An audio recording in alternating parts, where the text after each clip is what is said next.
ओम शांति। आज 25 मार्च 2021 है और आज बाबा के साकार रूप से चले हुए मधुर महावाक्यों को स्पष्ट करेंगी आदरणीय आशा दीदी। ओम शांति दीदी।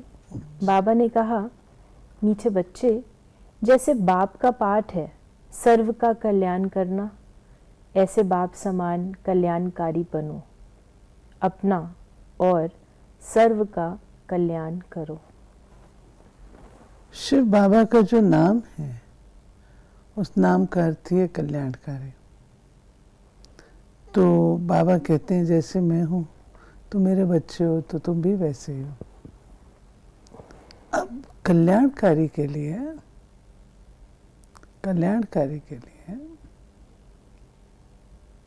क्या करना होगा?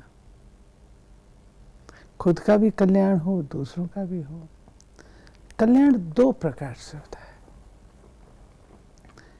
एक होता है अगर किसी के जीवन में कोई दुख है, दर्द है, कांटा है, उसको निकाल देते हैं, कहते हैं आपने हमारा कल्याण कर दिया। और दूसरा होता है जब आप किसी व्यक्ति को कोई विशेष गुण योग्यता सिखा देते हैं, उसको ज़रूरत होती है उसका कल्याण। तो बाबा आकर के हमारे साथ दोनों काम करते हैं। एक तो हमारे अंदर जो ऐसी बातें होती हैं उनको निकालते हैं, और दूसरा बाबा हम बच्चों के जो वो हैं विशेषताएं, गुण, उनकी धारणा कराते हैं, नवीनता की धारणा कराते हैं और उसका नाश करते हैं। प्रश्न है, बच्चों की किस एक विशेषता को देख बाप दादा बहुत खुश होते हैं? गरीब बच्चे बाबा के यज्ञ में 8 आना 1 रुपया भेज देते हैं। कहते हैं, बाबा इसके बदले हमको महल देना। बाबा कहते, बच्चे ये 1 रुपया भी शिव बाबा के खजाने में जमा हो गया, तुमको 21 जन्मों के लिए महल मिल जाएंगे। सुदामा का मिसाल है ना, बिगर कौड़ी खर्चा तुम बच्चों को विश्व की बादशाही मिल जाती है। बाबा गरीब बच्चों को इस विशेषता पर बहुत खुश होता है। देखिए, बाबा दाता है। दाता को और बाबा सुप्रीम है, उसके लिए तो कोई भी चीज़ डिफ़िकल्ट नहीं है ना, कुछ भी मुश्किल नहीं है। परंतु मीठे बाबा हम बच्चों का भाग्य बनवाते हैं। थोड़ा सा भी हम कणा दाना अपना सफल करते हैं, उसके रिटर्न में बाबा हमको महल देता है। बाबा कहता है तुम्हारा ये कणे दाने का रिजल्ट है महल। तो आप सोचो, कोई भी पुरुषार्थ है, केवल धन की बात नहीं है। एक मुरली बाबा की चली है कि तुम तन की सेवा करते हो तो तुम्हें सारा कल्प अच्छा तन मिलता है। तुम मन से सेवा करते हो, तुम्हारा मन कभी कंफ्यूज नहीं होगा। धन से करते हो, अकीचार होता है। और जो तुम समय लगाते हो, वो समय भी तुम्हारा रिटर्न में तुमको मिल जाता है। परख शक्ति अच्छी होती है, व्यर्थ नहीं जाता। इतना बाबा रिटर्न देते हैं, और हमारे भाग्य के लिए ही तो कहते हैं सफल करो। तो ये हमारी अपनी समझ पे डिपेंड करता है, हम क्या चाहते हैं। बाबा ने कहा, ये भी तुम अभी जानते हो, गुरु तो बहुतों ने किए हैं ना, आखिरी इन गुरुओं को भी छोड़ आकर नॉलेज लेंगे।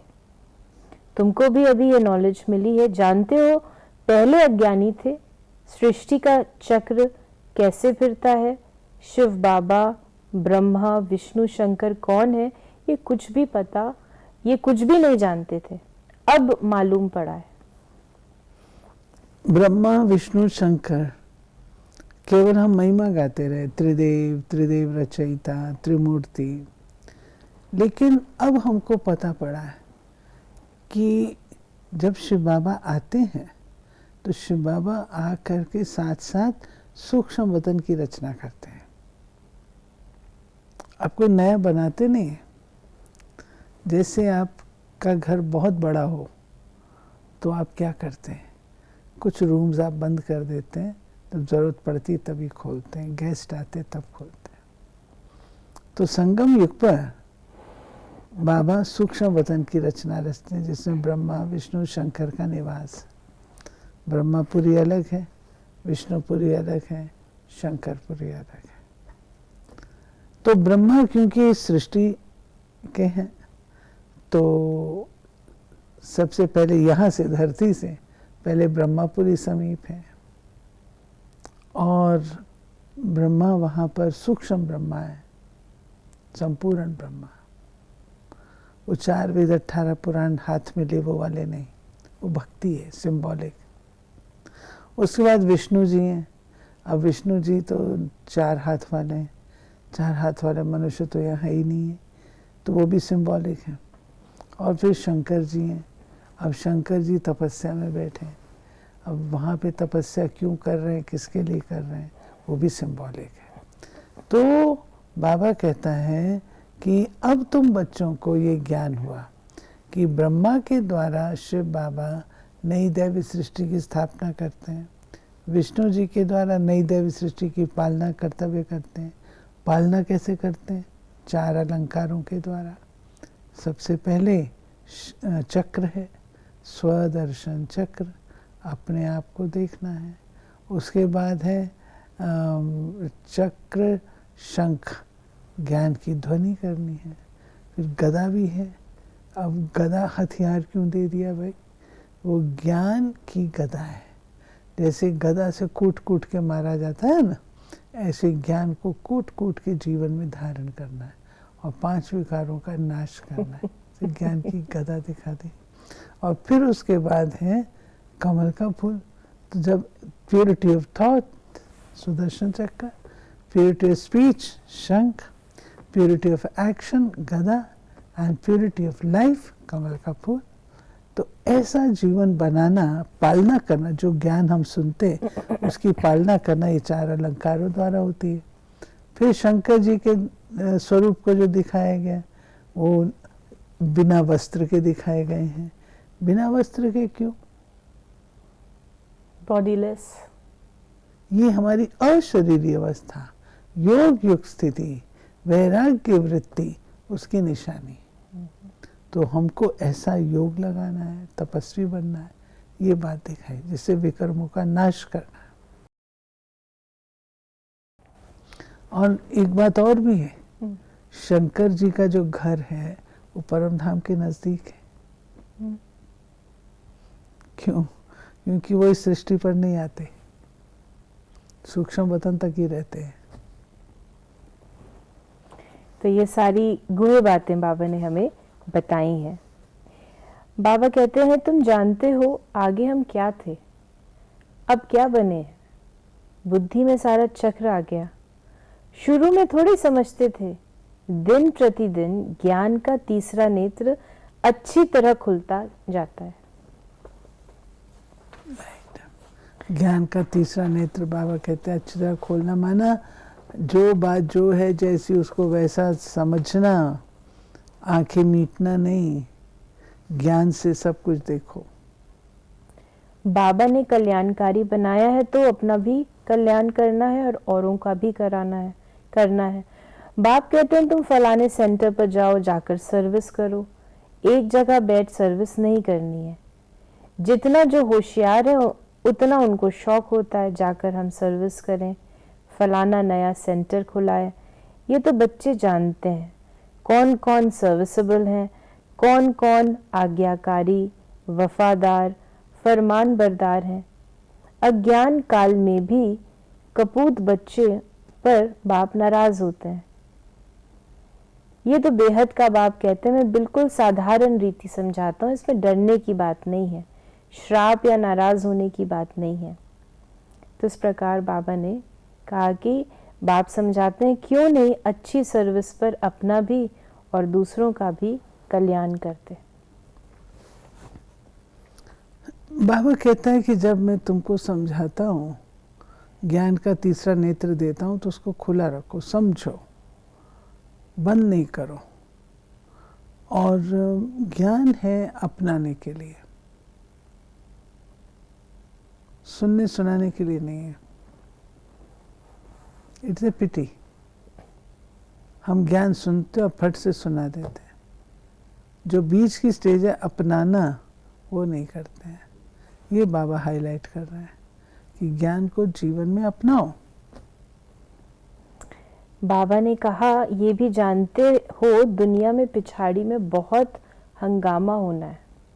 लड़ाई कोई बंद थोड़ी होती है, कहाँ न कहाँ लगती रहती है। जहाँ देखो वहाँ झगड़ा ही है। कितना घमसान लगा हुआ है। मनुष्य भी मरते हैं। कितना दुख है, कितनी दुख की दुनिया है। तुम जानते हो इस दुख की दुनिया से बस अब गए कि गए। ये दुनिया हमारी है ही नहीं, हम इस दुनिया के लायक नहीं। अभी हमको चाहिए सुख की दुनिया, तो ये दुख की दुनिया जाने वाली। इसे बाबा कहते इसे वैराग जिंदा रखो। बाबा ने कहा जमाना बहुत खराब है, यहाँ तुम बहुत सुखी बैठे हो। सिर्फ बाप को और वर्षे को याद करो। आगे चल आप ही आएंगे, तकदीर जगेगी, जगनी तो है ना। तो बाबा ने कहा हर एक कल्प पहले मिसल पुरुषार्थ करते हैं। बच्चों को तो बहुत खुशी में रहना चाहिए। बाप दादा का चित्र देखते ही खुशी में रोमांच खड़े हो जाने चाहिए। वो खुशी का पारा स्थायी रहना चाहिए। आज बाबा ने कहा बाप दादा का चित्र देखते ही खुशी में रोमांच खड़े हो जाने चाहिए, जबकि ये साकार मुरली है। नहीं, उसमें है वो बाप दादा उस रूप से चित्र की बात नहीं है। हाँ, तो चित्र में तो ब्रह्मा और शिव बाबा दोनों है ना। आज का वरदान है हर कर्म रूपी बीज को फलदायक बनाने वाले योग्य शिक्षक भव। योग्य शिक्षक उसे कहा जाता है जो स्वयं शिक्षा स्वरूप हो, क्योंकि शिक्षा देने का सबसे सहज साधन है स्वरूप द्वारा शिक्षा देना। वे अपने हर कदम द्वारा शिक्षा देते हैं। उनके हर बोल वाक्य नहीं लेकिन महावाक्य कहे जाते हैं। उनका हर कर्म रूपी बीज फलदायक होता है, निष्फल नहीं। ऐसे योग्य शिक्षक का संकल्प आत्माओं को नई सृष्टि का अधिकारी बना देता है। स्पष्ट है।